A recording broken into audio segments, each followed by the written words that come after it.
Good morning friends.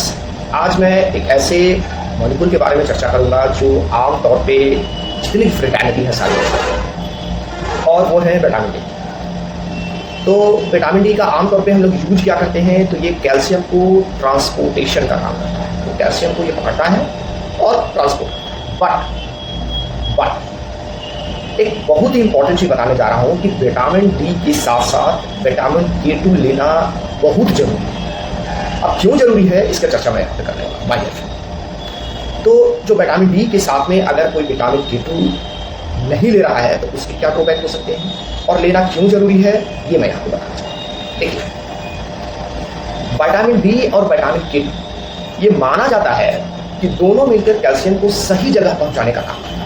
अब transportation का काम कौन किया? Vitamin D. लेकिन ये सही जगह जा रहा है कि नहीं ये कौन बताएगा माय डियर फ्रेंड? तो विटामिन K2। अब देखिए, सिंपल तरीका से लोग समझते हैं, no hanky panky, no moderation these blah blah blah, simple तरीके से समझते हैं। विटामिन डी का काम कैल्शियम को ब्लड में एब्जॉर्ब करवाने में मदद करता है। कहाँ से एब्जॉर्प्शन करवाने का मदद करता है? तो इंटेस्टाइन से। मतलब ये कैल्शियम के लेवल को बॉडी में बढ़ा देता है आफ्टर डिस्पोजल। अब कैल्शियम को कहाँ जमा होना चाहिए ये डिसाइड नहीं करता है कौन? Vitamin D. कैल्शियम को इंटेस्टाइन से लिया, ब्लड में डाल दिया। That is simple method of vitamin.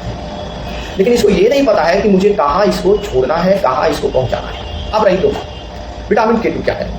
तो विटामिन K2 का जो काम है माय डियर फ्रेंड, वो एक ट्रैफिक कंट्रोलर है। जैसे आप देखते होंगे रोड पे बहुत सारे ट्रैफिक कंट्रोलर हैं। वो क्या करते हैं कि कंट्रोलर कि ये कैल्शियम को हड्डी में पहुंचाने का काम करता है।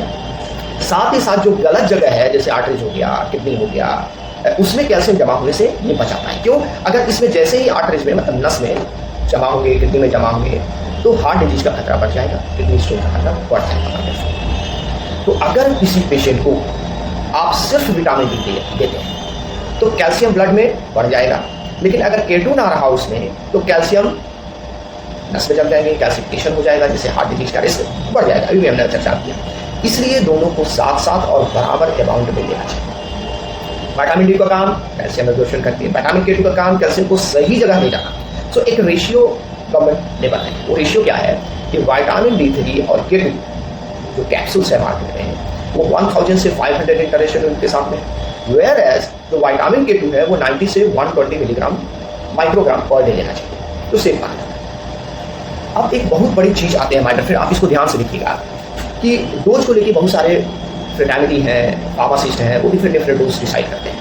अगर कोई पेशेंट वारफरीन या कोई ब्लड थिनर ले रहे हैं तो उनको ये अवॉइड करना चाहिए। क्यों अवॉइड करने का मतलब क्या है वो मैं आपको अभी बाद में बताऊंगा। ठीक है, अभी सिर्फ ये समझिए कि जो लेवल है उसको ये बढ़ा देता है। ठीक है, जैसे मार्केट में बहुत सारे पॉपुलर विटामिन D3 और K2 के सप्लीमेंट हैं, लेकिन आपको सबसे इंपॉर्टेंट क्या देखना है कि pure vitamin D3 with K2, vegetable tablet, lichen based vitamin D3 लेना चाहिए, विटामिन K2 लेना चाहिए, और MK7 जो है तो मोस्ट इंपॉर्टेंट रहता है।